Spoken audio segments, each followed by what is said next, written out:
Muchas gracias a quienes están hoy aquí de medios de comunicación. Les agradecemos mucho su presencia. Solo para informarles sobre la iniciativa que el día de hoy estaré planteando ante el Pleno, que es una iniciativa que ha sido planteada por diversas organizaciones de la sociedad civil y que desde luego responde también, como casi todas las que hemos venido planteando, a líneas de acción del Programa de Derechos Humanos. En particular, debo decir, la idea de fondo de la iniciativa es garantizar los espacios de participación ciudadana en el desarrollo de obra pública por parte del gobierno de la ciudad.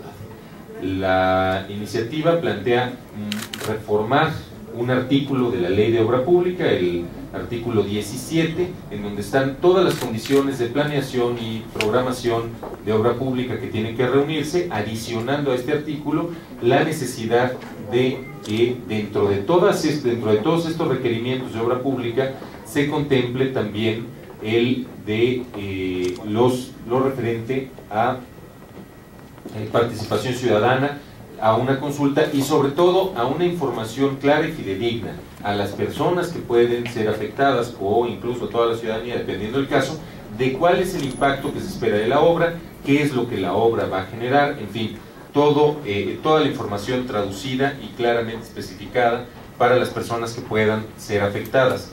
Además se plantea incluir también un nuevo artículo, el artículo 18 bis. Este artículo 18 bis lo que plantearía sería todo el procedimiento a ser desarrollado, para que esto no se quede nada más, como a veces nos ocurre en las legislaciones, que se plantea, deberá, dentro de lo que se programe, deberá contarse con la opinión ciudadana, y nada más se queda así, y entonces la opinión ciudadana de pronto resulta que es cualquier cosa o un acta circunstanciada de una asamblea de la que nadie se enteró y a la que nadie fue. No, aquí estamos planteando un artículo 18 bis muy completo que tiene y propone un procedimiento específico con plazos, con tiempos, con responsables claros, desde la parte de obras hasta la Subsecretaría de Participación Ciudadana, que es la que tendría que estar encargada de dar la información y de hacer las asambleas, insisto, con plazos, con tiempos, etcétera, de tal suerte que una vez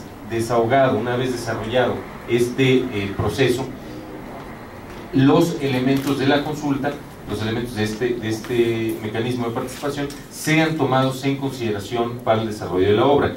Desde luego esto no significa que la obra, por esta exclusiva razón, se detiene o avanza.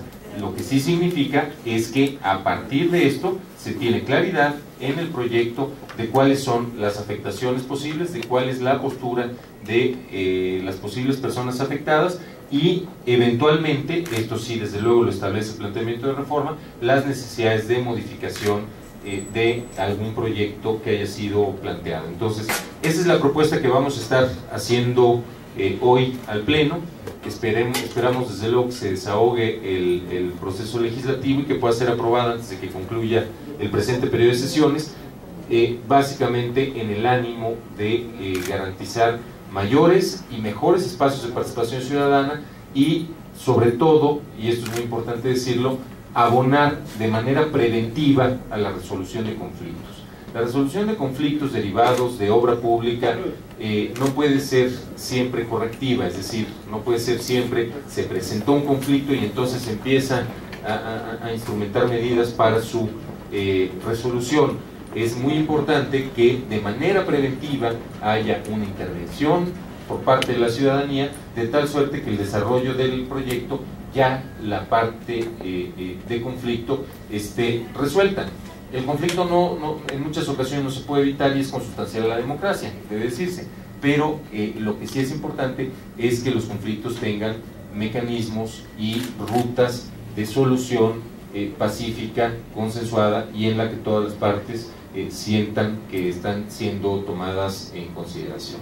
Entonces, esa es la propuesta que estaremos haciendo hoy, que esperamos que pueda ser aprobada antes de que acabe el presente periodo de sesiones y que también, desde luego, ha sido consultada con diversas organizaciones de sociedad civil, en particular con el Centro Mexicano de Derecho Ambiental, que ha conocido y revisado esta propuesta de iniciativa, que, insisto, también está vinculada con los espacios de participación ciudadana del Programa de Derechos Humanos. Entonces, estoy a sus órdenes si hubiera alguna pregunta.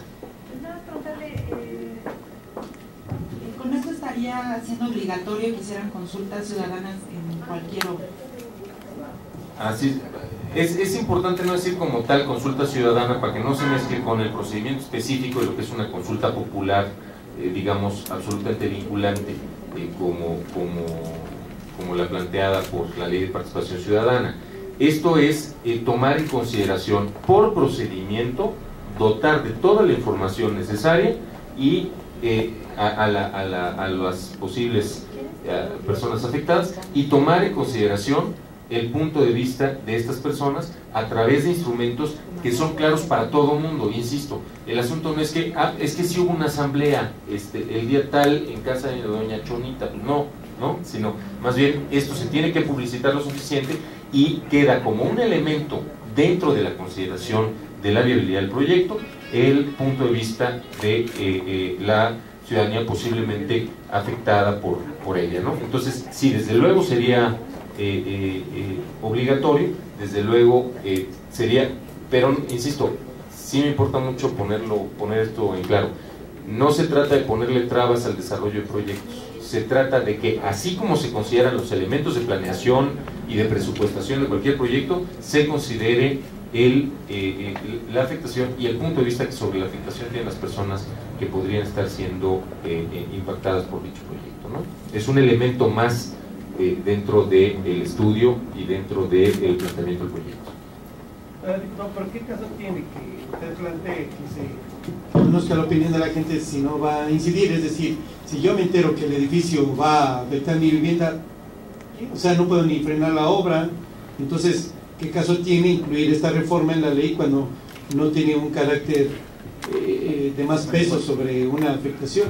No, yo creo que tiene todo el caso, Raúl. Me parece que básicamente el problema que estamos teniendo y la generación de conflictos no ha surgido exclusivamente por el desarrollo de los proyectos, sino porque la gente y las personas potencialmente impactadas no se enteran. ¿Sí? Las cosas pasan y vienen de pronto sin que haya habido un espacio en el que se pueda dialogar y en el que se pueda plantear posibles modificaciones. Ver, si el proceso... Por ejemplo, el caso de Baita, que usted lo conoce muy bien, sí. El caso de Baita. Si previo a ese proyecto los vecinos hubieran conocido que les afectaría sus viviendas por el reblandecimiento del suelo o porque no es un suelo adecuado para un inmueble de las magnitudes que se iban a construir. No, a ver, el caso de Baita es distinto porque no es obra pública. Eso es también importante decirlo. Esto es específicamente a lo que tiene que ver con obra pública. Lo que tú comentas de Baita, Raúl, que además tú sabes que he estado y yo sigo en ese dirimiendo y tratando de llegar a una solución en ese conflicto, es un tema que tiene más bien que ver con la ley de desarrollo urbano, con los planes de desarrollo, los planes parciales de desarrollo y los programas de desarrollo de las delegaciones, ¿no? Y en el caso específico que tú mencionas, con un problema técnico. Bueno, a ver, pongamos la supervía. Ese es el tema. Yo sí creo que, y ese es el planteamiento de la iniciativa, justamente que si hay información, si hay un proceso de consulta concertado, es muy difícil en cualquier escenario que no se dirime el conflicto antes del arranque de la obra. O sea, esto es lo que se busca.